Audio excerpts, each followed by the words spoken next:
And it's a pretty good return here as he'll get it up to the 29-yard line. Here comes the Atlanta offense now ready to take over here. These guys had to punt last time. It has not been a very fruitful game offensively thus far. They haven't even made a trip to the red zone. And I know that everyone's going crazy on that sideline because that drives you berserk to come off the field, not really move the ball well. As you said, not even get to the red zone, let alone, not even put points on the board. They've got to just take a deep breath, relax, try and figure out what is working, and call more of that. On first down, Ryan. The left side completion to Jones. 7 yards, the pickup on the pitch and catch. 3 yards to go on second down.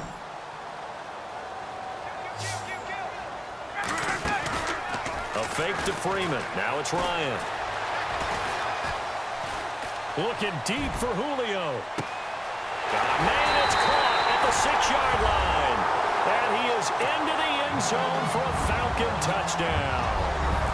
Julio Jones, 65 yards. And the Falcons have cut it to within a score.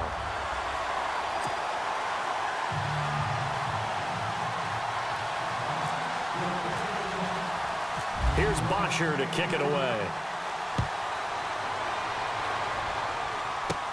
To return, here comes Marcus Sherrills. And they're going to start this drive in pretty good shape as they get it up past the 30. It's the Vikings' turn on offense. We get ready for their first possession of the second half.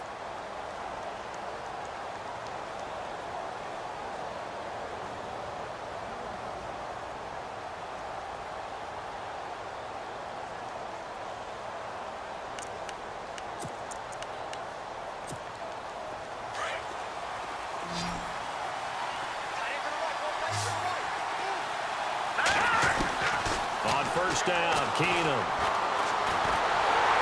And he's going to have to eat this one as down he goes. Brooks Reed able to get in there and drop him for a 2-yard loss.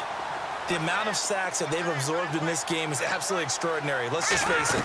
This offensive line, flat out, cannot handle this pass rush. It's been demonstrated time and time again. Absolutely nobody fooled there. He's going nowhere fast as he stopped behind the line of scrimmage.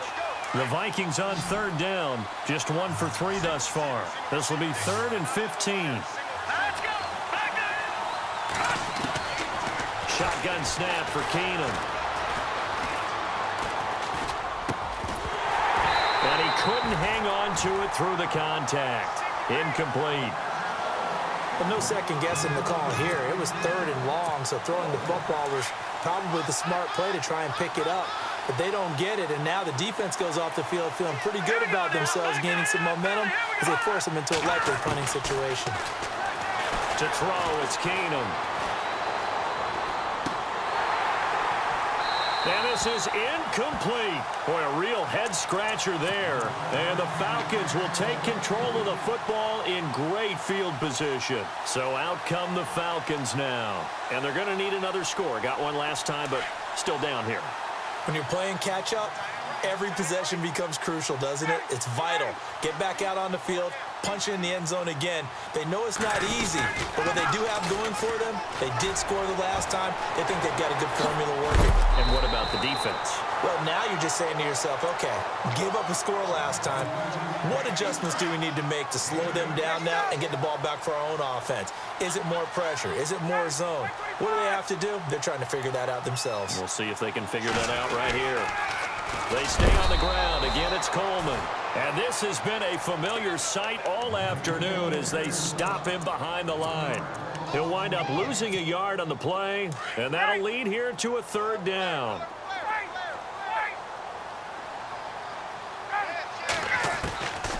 From the gun, it's Ryan. Finding Gabriel complete. And he'll have the first down, getting this one to the 14-yard line. Ryan finding Gabriel for the Falcon first down. Now the offense lining up 1st and 10.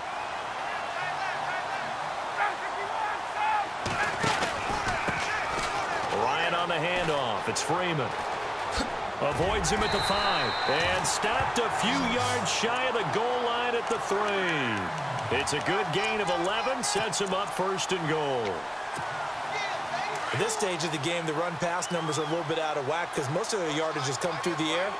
But in a sense, that just sets things up for big runs like that because the defense might be a little bit off balance. They pick up another first down with that run. They're able to get a couple here, but won't get across the plane as they stop him right around the 1.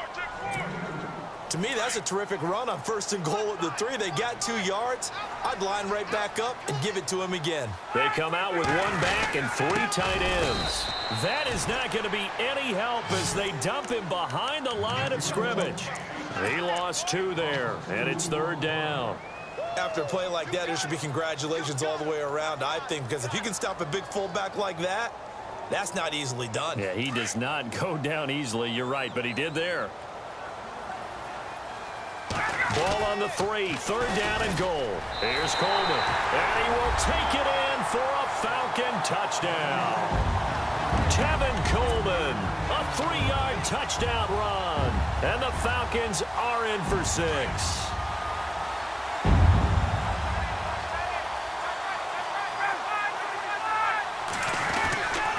They'll try and run it in with Coleman, and this is going to result in losing yardage. They're driven back to the 8-yard line. Back now here on EA Sports, where the 4th quarter will begin with a kickoff following the score on the final play of the 3rd quarter. Here's Bosher to kick it away. This one fielded at the 5.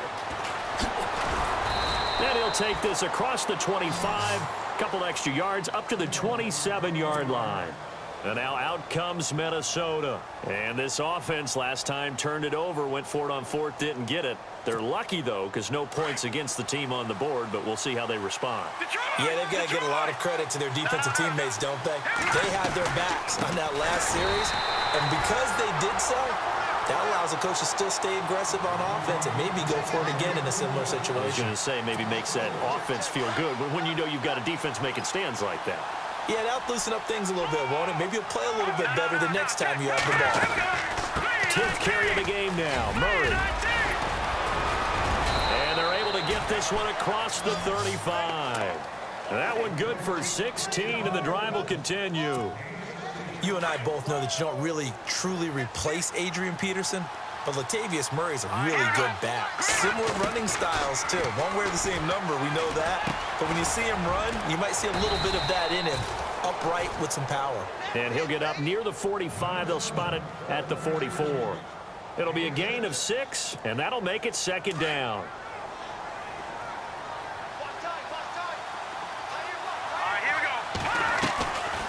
They'll run it now out of the gun. And he'll get it down to the 47 here. It's a 9-yard gain, and it keeps the drive moving. Well, partner, I know this type of running back. I mean, this size, this intensity usually gets better as the game goes on. And I can just tell you from experience, the first few quarters, oh, you're eager. You come running up there, I'm going to tackle this guy. By the 4th quarter, you're coming up and thinking about it. And D-line wearing down 4th quarter. Yeah, that's not a guy they want to see consistently. So this offense really needs to make something happen here late in the 4th with the football.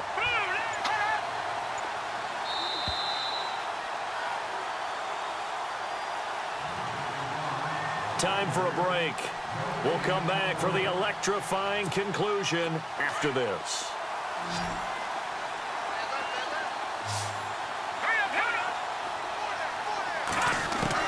On 2nd down, here's Keenum. Flushed out right. Open here, Adam Thielen. And he gets this inside the 35-yard line. It's a pickup of 16 there, and it'll lead to a new set of downs. Back to the ground game. Here's Murray. And he will lose yardage back to the 34-yard line. And now a timeout defensively by the Falcons. It's just their first. They've got 2 more to use here in the final stages. Back to throw. Flush to his right. And, oh, a crusher there as it's intercepted. Picked off at the 14. And he's going to get this one to the 23-yard line. Boy, what a turnaround. They exited the lockers with a nice lead, and now all of this. What's happened? So when you start to write your novel, you'll start out with, it was a tale of two halves, won't you? Right, but I'm a bad writer. I don't know exactly what happened because sometimes teams can go in with a lead and get too comfortable, too relaxed, and a couple of things go wrong, and it's hard to get back that good feeling. Now it's Ryan. And this is Gabriel on the catch. And now the Vikings are going to stop it here on defense with a timeout. It's just their first. They've got 2 more to use here in the final stages.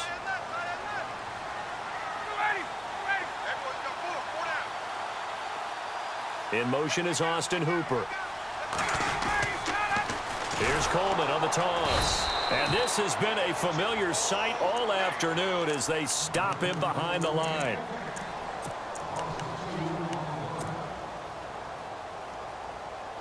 The Falcons on 3rd down. They've hit 2 for 4 thus far. This is 3rd and 11. Here's Ryan. And he can't get a throw off. He's taken down. What a huge play at this point in the game. The amount of sacks that they've absorbed in this game is absolutely extraordinary. Let's just face it. This offensive line, flat out, cannot handle this pass rush. It's been demonstrated time and time again.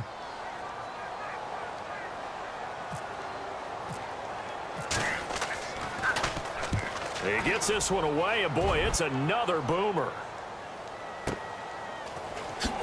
Slips past him. Where'd he go? Give him 11 yards that time on the return. And the Vikings will take over here 1st and 10. Now the Vikings offense gets set to take over here. They're only in need of a field goal, a decent amount of time on the clock. So tell me if I'm wrong. You don't have to be too panicked here. No, not at all. I agree with you. And this is where your preparation and your confidence comes into play. They've worked on these situations. They practice this all the time, they practice it all the time. They know what they want to get done. And in a lot of cases, the great competitors, they love this situation. They think they can go ahead and get it done. They practiced it. We'll see if practice makes perfect. Credit him with a 1-yard gain there to make it 2nd and 9. Yeah, that wasn't a big run, just a short one there. But guess what? Sometimes you treat it like boxing. You throw that jab out there, and you throw it again, you throw it again, then you come with a big punch later. Maybe they're just trying to set them up. They run once more with McKinnon. And this one's going to go the wrong way. Losing yardage back at the 42. So he loses 3 yards there. Now 3rd down. I know they got a little yardage there, but I'm not sure their investment is right. They're still running the football, and I'm not sure there's enough time to continue to do that. He's back to throw. Escaping the pressure right. And this is going to be incomplete. They still need 1 completion for field goal range. And just think about what they're going over in the huddle right now. Make the catch, get out of bounds. That's going to be tough to do. So make the catch, get up to the line of scrimmage, and clock it to have one last shot. Back to throw. Eluding the pressure right. And he's got Kyle Rudolph. And they'll get him to the ground, but he got all the way down to the 30-yard line. And they get 28 yards on that one. And it'll be a Minnesota 1st down. And we've got a timeout. 9 seconds remaining.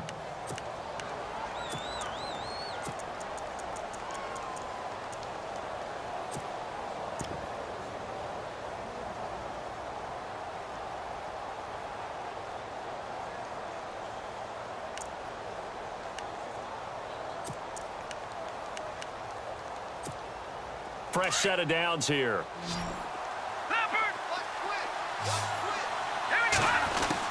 They'll look to throw. And that is incomplete, stopping the clock with 5 seconds to go. Well, that clock had run awfully low. Now, obviously, no hesitation. Bring out the field goal unit, try to win it. And no one happier about that clock stopping than the field goal unit. Now they can take their time, get set, and try and execute what they need for the game-winning field goal. So incomplete on first. Let's see what 2nd down has in store.